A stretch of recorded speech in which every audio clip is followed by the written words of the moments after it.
Bom dia, povo de Deus. Bom dia. A graça e a paz do Senhor Jesus esteja com todos, amém? Amém. Vamos nos colocar de pé? Aleluia. Deus abençoe você também que está em casa, nos assistindo aí. É dia de louvar ao Senhor, é dia de nós estarmos juntos, congregados e unidos para adorar ao nosso Deus, amém? Quem está feliz, diga glória a Deus. Quem está feliz, diga aleluia. Hoje nós temos um reforço muito especial aqui. As nossas crianças vão louvar com a gente, amém? Amém, criançada? Nós vamos dizer que o nosso Deus é bendito? Sim! Amém! Vamos aplaudir o Senhor, vamos aplaudir? Aleluia! Glória a Deus!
Obrigada, crianças.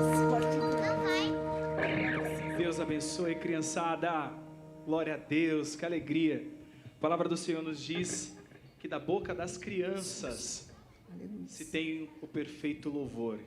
Glória a Deus, amém? Bom dia, graça e paz aos irmãos, às irmãs. Amém? Estamos muito felizes porque ontem nós tivemos aqui o culto de batismo, né? 19 pessoas foram batizadas. Elas serão apresentadas no culto da ceia, né? E o que me surpreendeu é a quantidade de jovens que foram batizados ontem, né?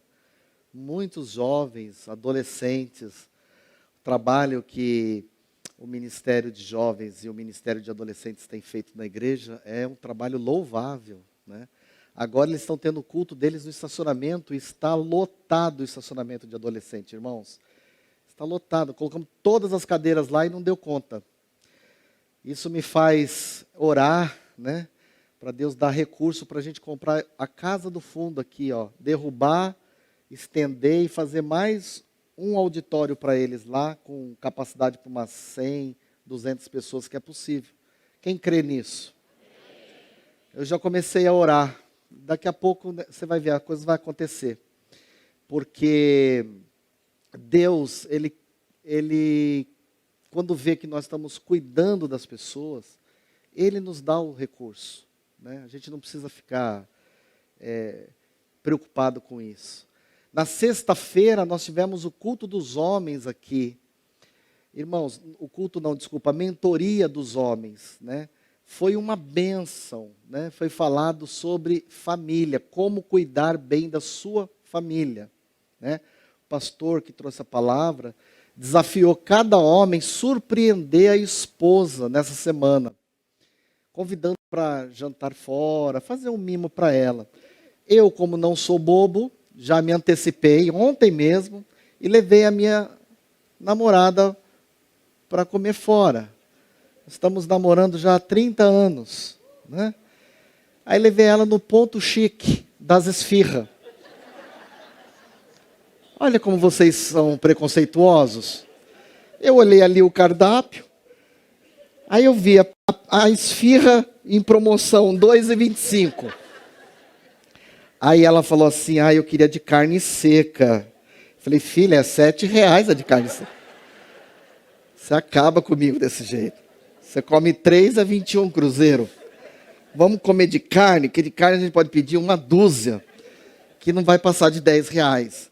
É assim. Aí eu fiz essa surpresa para ela, nós fomos lá, minha filha foi junto, e foi uma bênção. E aí é assim, né, irmãos? Você pensa num cara muquirana. Eu queria convidar você a abrir a Bíblia em Gênesis, capítulo 22, verso 1 ao 19. Depois que eu fazer essa leitura, no final eu vou orar, tá? Cadê o Ronei? Cadê o Ronei? No final nós vamos orar pelo Donizete, pelo Felipe também, tá bom? Amém. Esse épico episódio aponta para o maior gesto de amor da história. O amor de Deus pelos pecadores.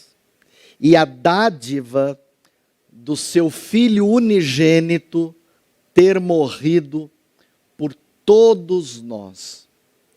É interessante que Abraão já havia passado por várias provas, mas agora ele enfrenta a prova mais difícil da sua vida, que é entregar o seu filho Isaque como holocausto ao Senhor.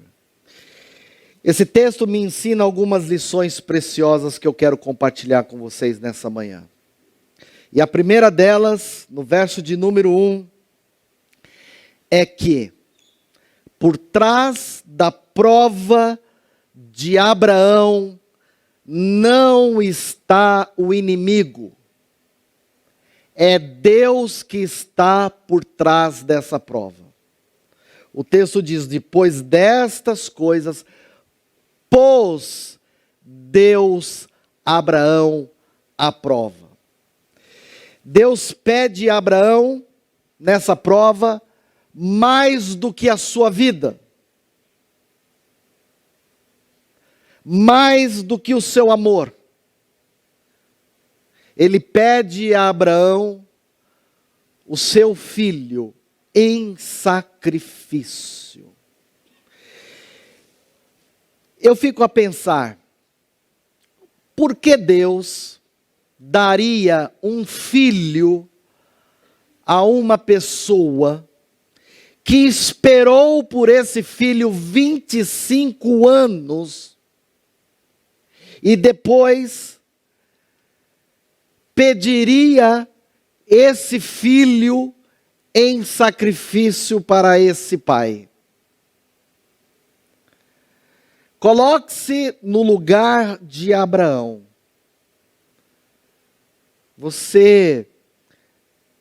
Seu sonho sempre foi ter um filho e você orou. E depois de 25 anos de espera, Deus te dá um filho, esse filho começa a crescer, ir para a escola. Você começa a ver o crescimento dessa criança, um menino bonito, uma menina bonita. E aí Deus vai lá e fala assim, olha, agora eu quero que você entregue esse seu filho para mim como um sacrifício em holocausto. Não é possível. Não é possível. Isso está na Bíblia. Mas que Deus mais sádico. Como que Ele, que me deu um filho, que disse que esse filho seria o filho da promessa, disse-me que esse seria o meu herdeiro, e agora Ele quer me tomar o filho. O que podemos aprender com essa prova de Abraão? Em primeiro lugar, meus irmãos, a prova exige uma fé que não questiona. Abraão esperou 25 anos Isaque nascer. E esperou vários anos até ele crescer. Parece que Deus está contra Deus. Primeiro ele dá e depois ele tira. Mas a ordem de Abraão foi uma tripla ordem. A ordem é: toma teu filho. Vá à terra que eu te mostrarei, que é o Monte Moriá. E oferece, a palavra oferecer aqui, em outras versões, é sacrifique-o. Será que se Deus pedisse isso para você que é pai, você que está aqui presente, você que está na internet, você obedeceria a essa ordem de Deus?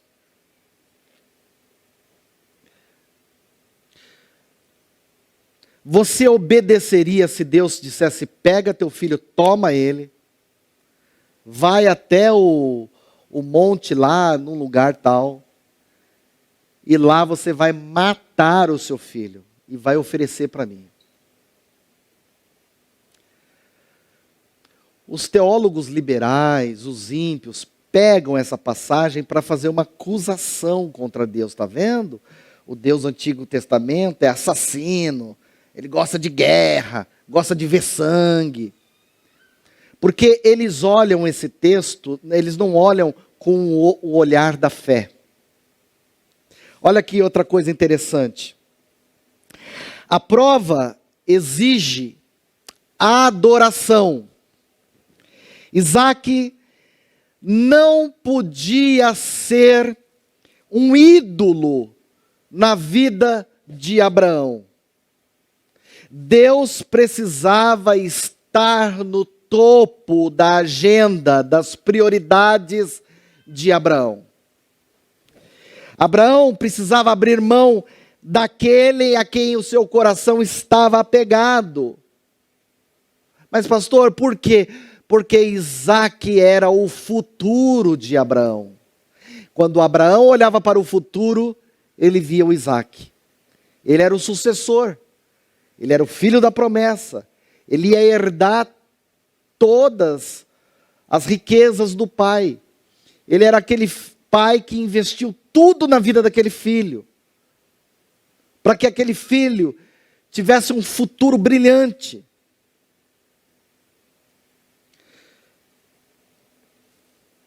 O texto diz: toma teu filho, a quem amas, e vá até a terra de Moriá, e oferece-o ali em holocausto, sobre um dos montes que eu te mostrarei. Terceira razão: a prova exige obediência. Na prova, não estamos em condições de negociar com Deus.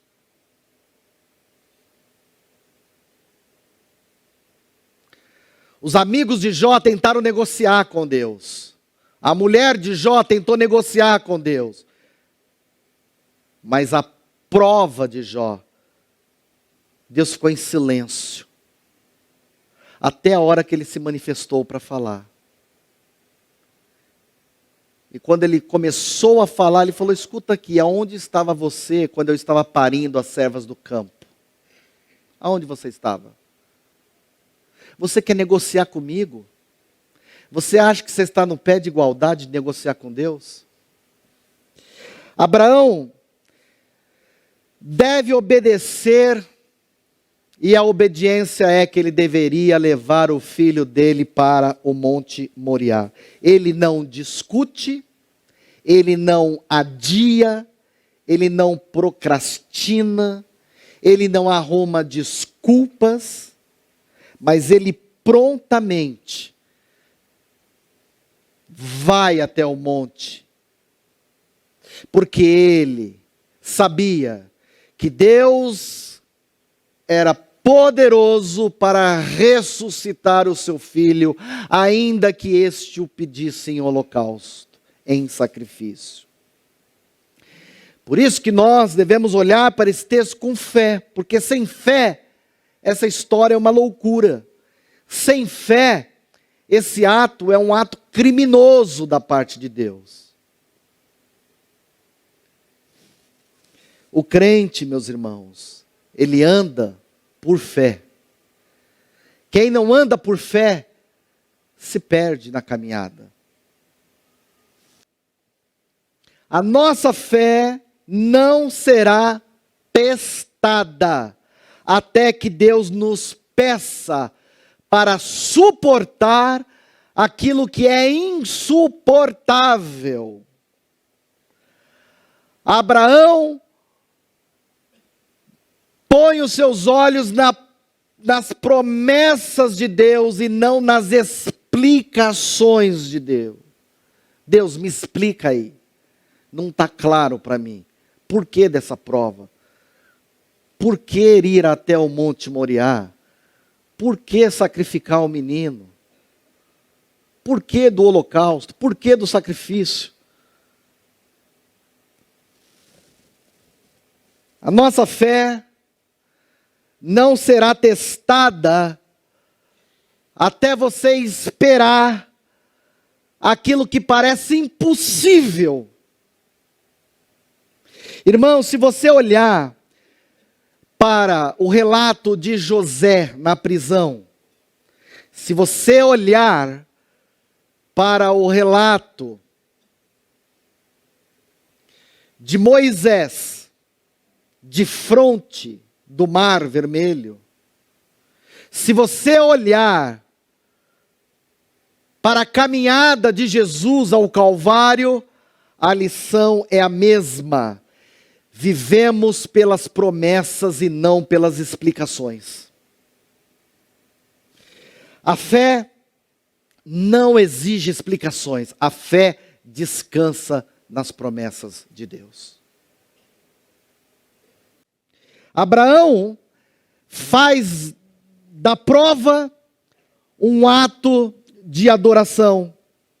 Ele esperava nada menos que um milagre. Ele sabia que Deus é totalmente confiável, a ponto dele dizer aos seus servos, antes de subir ao monte para sacrificar o teu filho: olha, vocês não se preocupem, eu só vou ali fazer um culto e já volto. Nós voltaremos com o rapaz para estar junto de vocês.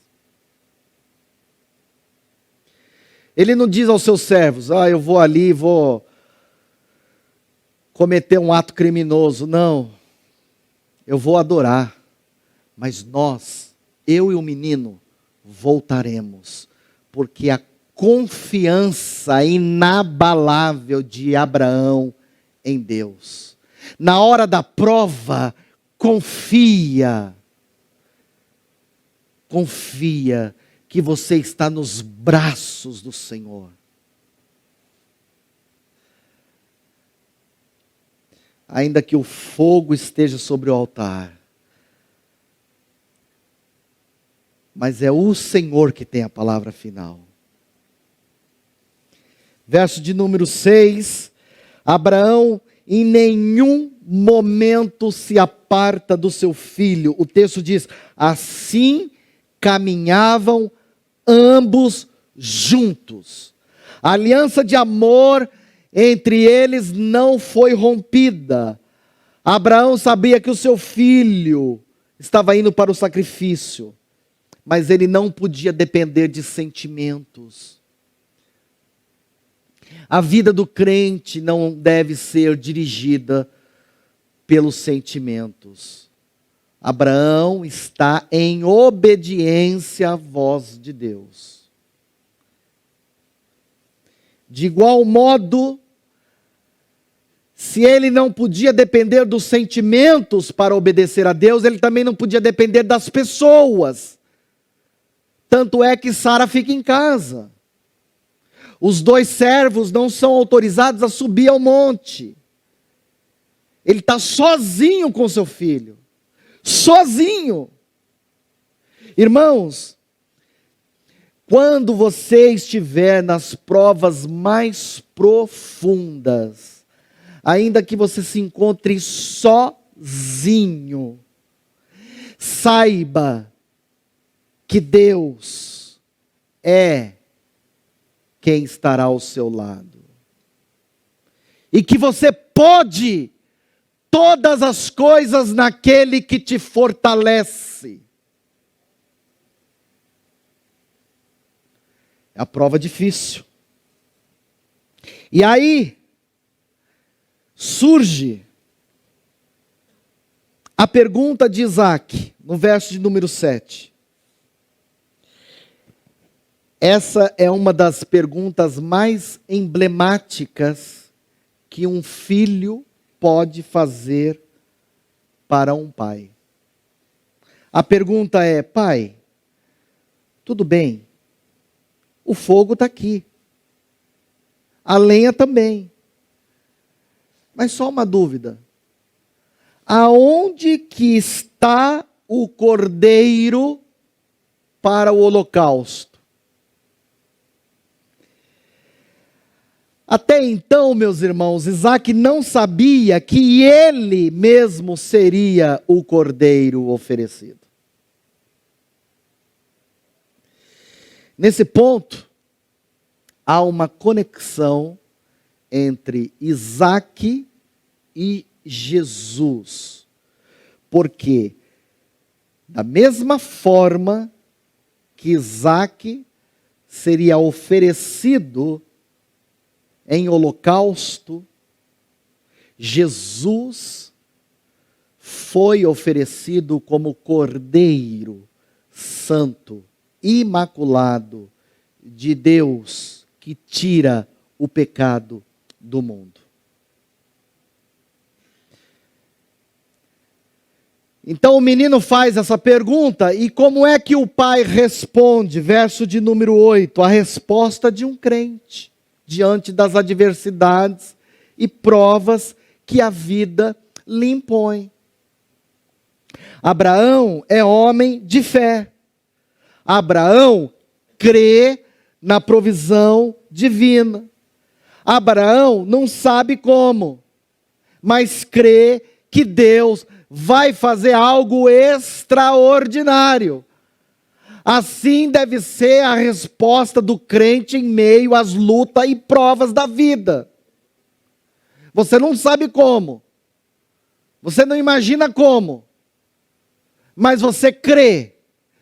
O texto diz que a resposta de Abraão foi: filho, Deus proverá para si o cordeiro em holocausto. Vamos seguir juntos. Não para não.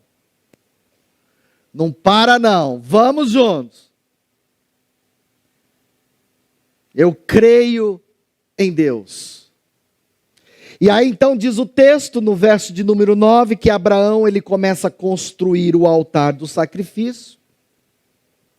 O texto diz que eles chegaram no local e ali Abraão edificou um altar, pôs a lenha, amarrou o filho Isaque, deitou o menino no altar em cima da lenha e estendeu a mão para pegar o machado, para imolar o filho. Irmãos, esse gesto de Abraão é loucura sem o componente da fé.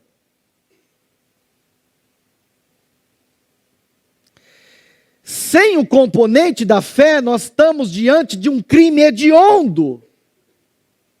Meu Deus!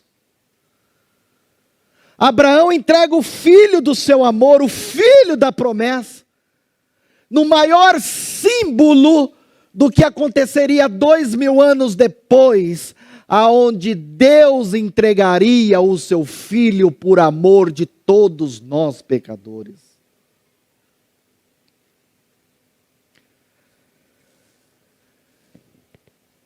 E aí, antes dele pegar lá o cutelo para imolar o filho, surge uma intervenção que vem do céu. Do céu lhe bradou o anjo do Senhor: Abraão, Abraão. Meus irmãos, Abraão é um homem que tem intimidade com Deus. Um homem que tem intimidade com Deus ouve a voz do céu. É obediente à voz do céu quando esta lhe é anunciada. Abraão é governado pelo céu. As suas decisões são orientadas pela graça divina. Abraão, Abraão, ele respondeu, verso de número 12. Não estenda as mãos sobre o rapaz, não faças mal, porque agora, Abraão, eu sei que você teme a Deus. Abraão, ficou claro para o céu que você é um homem totalmente aprovado em meio às provas da vida. Abraão, Deus nunca quis o sacrifício de Isaque. O que ele queria era saber se o seu coração era totalmente disponível para Deus. Abraão, você não vai matar o menino. Não faça isso. Deus então vai providenciar o cordeiro substituto para Abraão. No Monte Moriá, Deus poupou Abraão e Isaque. Mas no Calvário, 2000 anos depois, Deus não poupou a si mesmo o seu único filho. Aquele cordeiro sacrificado no lugar de Isaque apontava para Jesus, o Cordeiro de Deus que tira o pecado do mundo.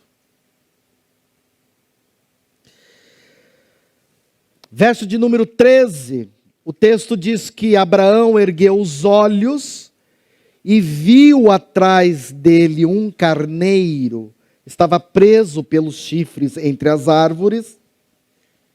E tomou Abraão o carneiro, e então ofereceu em holocausto. Ou seja, Deus proveu o carneiro, e este tomou o lugar de Isaque.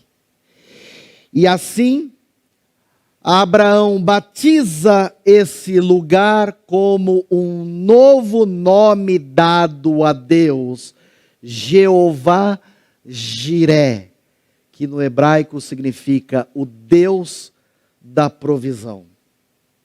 Irmãos, esse nome nos ajuda a entender que Deus nunca chega atrasado na hora das provas. Nos ensina que quando o crente faz o que Deus manda fazer, sempre haverá provisão de Deus para a sua vida. Aleluia!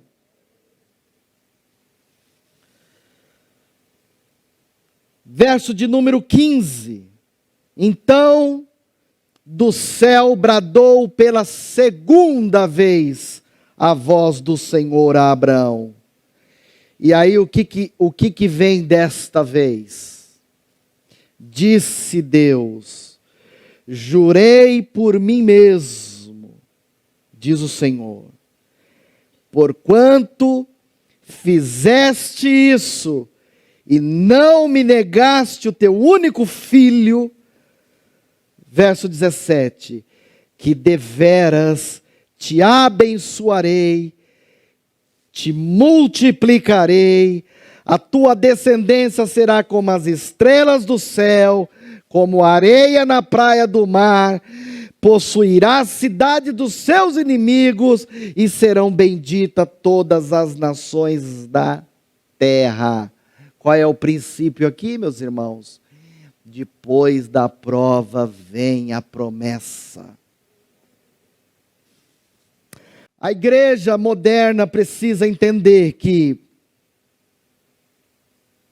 no fluxograma de Deus é assim: primeiro a prova, aí vem uma setinha, se sim, promessa, se não, volta para a prova de novo.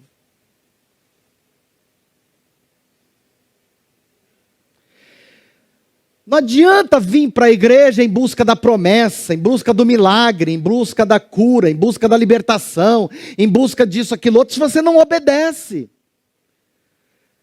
Se na hora da prova você quer questionar, se na hora da luta sua fé demonstra fraqueza. A prova não é para o alto clero da igreja, a prova é para todos e todas. Todos passaremos por prova. E é na prova que Deus vai olhar para o teu coração e vai falar assim: está aí o Abraão aí, ó. Eu pedi algo para ele que eu não poderia talvez pedir para o Dimas ou para qualquer outra pessoa. Mas ele me obedeceu. E eu entrei com provisão. Aleluia. A lição que deve ficar para a igreja nessa manhã é: na hora da prova, transforme as tuas provas em atos de adoração. Há crentes que na hora da prova desistem da caminhada, questionam Deus, murmuram, reclamam, ficam deprimidos, começam a visitar clínicas, tomar remédio, dependente de... Fica faixa preta no remédio. Kung Fu. De tanto antidepressivo que toma. Essa nova geração, eu lembro, por exemplo, quando nós tínhamos, na minha geração, eu sou dos anos 70, quando nós éramos jovens, a gente quase não tomava remédio. Tomava-se um Dorilzinho de vez em quando tinha uma dor de cabeça, né? Essa geração tem bolsinhas assim, ó, com um monte de remédio. Uma geração entorpecida, porque não sabe lidar com o sofrimento. As provas, meus irmãos, são pedagógicas. Deus as utiliza para nos ensinar, para fortalecer os músculos da nossa alma, para nós virar homem, para nós virarmos mulheres de Deus, blindados. Então, na hora da sua prova, é muito provável que aqui nesse auditório, talvez você esteja passando por uma prova difícil, uma aflição, uma preocupação, você não come direito, você já está assim preocupado, você fica acuado no quarto, não fala com as filhas, não fala com a criança, não fala com a mulher, você fica ali, e você tem que olhar para o céu e saber que por trás dessa prova há um Deus amoroso, que quer o teu crescimento, que quer fazer você criar raízes, que quer te libertar do egoísmo, para você olhar e saber que você é pó. As provas virão para todos. Não acreditem nos pastores coachings, que ficam pregando que é só 5 passos para você orar para não ter prova na vida, sabe? Essas coisas assim, né? Nada contra os coaches, acho que eles são muito importantes, inclusive dentro da igreja, para ajudar-nos em liderança e tal. Agora, não entra na teologia, não. Não entra na teologia. Porque nem sempre, na nossa jornada, tudo vai dar certo. O crente fica doente, o crente fica desempregado, o crente passa por luta no casamento, o crente passa por desconforto na relação com o filho, o crente passa por problemas financeiros, o crente passa por luta. Nós estamos num mundo que, segundo Jesus Cristo, é um mundo governado por príncipes e potestades. E essas potestades nos odeiam. Então é luta todo dia. Todo dia você recebe estímulos para desistir. Todos os dias você recebe estímulos para definhar, para não vir à igreja. Todo dia você recebe estímulos para jogar tudo para o alto, para sair de casa. Mas se você ler a Bíblia, você receberá todos os dias estímulos para ficar firme no Senhor, para olhar para o céu, para ouvir a voz que vem do céu, as interferências de Deus. Se você for um homem crente, uma mulher crente, todos os dias, você vai transformar as suas provas em atos de adoração a Deus. Essa é a lição que fica para mim desse texto. Eu lembro uma vez uma pessoa pediu oração para mim e falou: pastor, eu só tenho que orar, mas Deus tem que me responder essa semana ainda, porque se não responder essa semana, para mim não dá mais, eu estou fora. Eu falei: puxa vida, hein? Vamos pegar aqui o Aladim, né? Assim, ó. Deus, Aladim, tenho 3 pedidos. Irmãos, não é assim que funciona.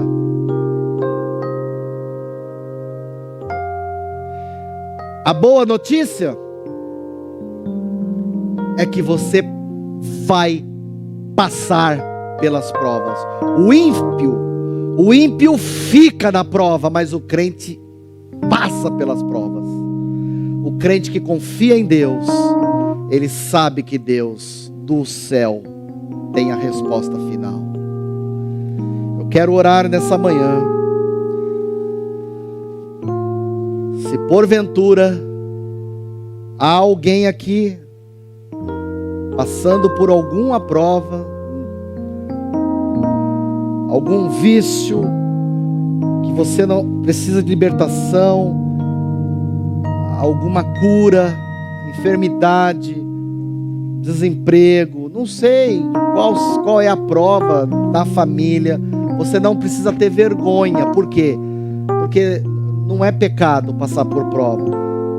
Porque ele é ungidão, ele é santo, então Deus vai preservar ele da prova. Muito pelo contrário, os ungidão é que passa mais prova ainda. Porque Deus quer nos fortalecer. Quando eu fui assinar o contrato aqui desse imóvel para comprar em 2000, Acho que foi em 2010 que nós assinamos o contrato. Fui negociar aqui com um turco e o sócio dele. Negociamos e tal, e tudo certo. E eu estava tão certo que o negócio ia dar tudo certo, que o irmão Wellington, que é nosso irmão, membro da igreja, gerente da Caixa, falou: pastor, tá aqui, ó, o contrato, tudo aprovado, pode ir para cima, sem problema. 1.200.000. O turco falou: quero 500 mil de entrada, como sinal, ou então não fecha o negócio. E multa de 10% se você desistir. Tava tudo certo. Falei: tudo bem. Fomos até o banco, fizemos a transferência para ele, 500 mil, assinamos o contrato, 10% em cima de 500 mil, era 50 mil reais se eu desistisse. Irmãos, um dia depois, a Caixa mudou lá o sistema dela e não foi possível financiamento para a igreja. E o financiamento ia ser em 750 mil reais. Nós financiamos esse imóvel. Foi 1.260.000 esse imóvel. 500 e pouco de entrada e 700. Aí o Wellington me liga. Eu todo feliz. Eu tinha até tirado foto eu assinando o contrato assim, sabe? Falou: pastor, a Caixa mudou. Agora não pode fazer o financiamento. Eu botei a mão na cabeça. Falei: meu Deus, eu pensei. E a multa? Se eu desistir do negócio agora? Você lembra, né? 50 mil reais de multa. E como eu ia falar isso para a igreja? Irmãos, eu fui incompetente com os recursos da igreja. Estava até preparando já um sermão para pedir perdão à igreja. Fui para casa e chorei. Falei: Senhor, estava tudo certo.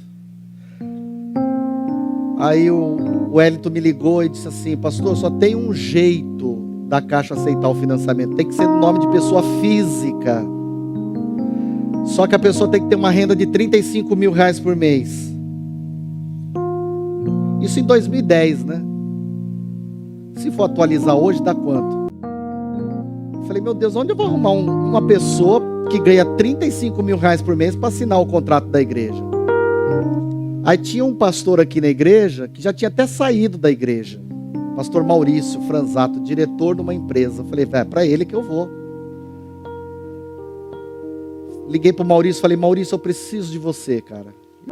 Eu tenho que fazer o contrato no seu nome, Maurício. É só no seu nome. Para sair o financiamento da igreja. Ele falou: deixa eu falar com a Beth antes. Eu falei: não, Maurício, não fala com a Beth não.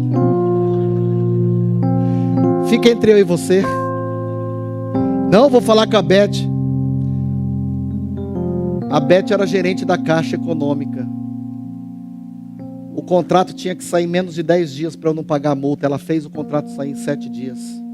Fizemos em nome do Maurício o contrato. Pagamos um imóvel que foi financiado em 30 anos, em 3 anos. O Maurício mora no meu coração. Maurício e a Beth. Quando eu fui para casa chorar, chorei longe da minha esposa para ela não ver. Um telefonema.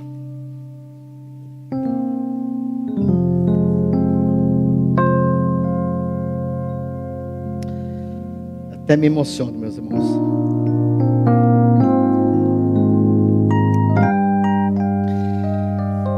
Um irmão aqui da igreja me ligou e disse assim: pastor, desculpa te atrapalhar. Eu estava orando e Deus mandou dizer a você. Esse irmão nem sabia de nada. Ele disse assim: Deus mandou dizer para você ficar tranquilo que Ele já providenciou o financiamento.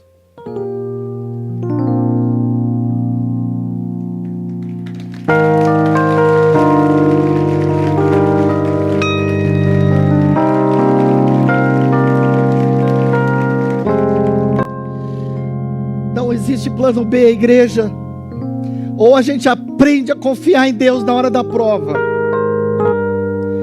ou a gente vai ser esses crentes que tá por aí tudo desigrejado, desandado, que só quer ir em culto, que vê coisa, que vê anjo, que todo culto tem que ter cura, fica esses crentes babaca, que na hora da prova, ó, puxa o carro, na hora que perde o namorado, fica chateado com Deus, na hora que, sabe? Aquela foi uma prova difícil na minha vida. Por quê? Porque eu tava com muita vergonha de enfrentar a igreja e dizer à igreja que a negociação tinha dado errado. E não foi nem culpa minha. Não foi nem culpa minha, porque a Caixa mudou as regras. Mas a confiança em Deus, irmãos. Eu quero orar por você nessa manhã. Vou encerrar esse culto. Vem aqui à frente, você está na prova, nós vamos orar. Você deve ser persistente, a igreja deve orar, nós vamos orar, fazer a nossa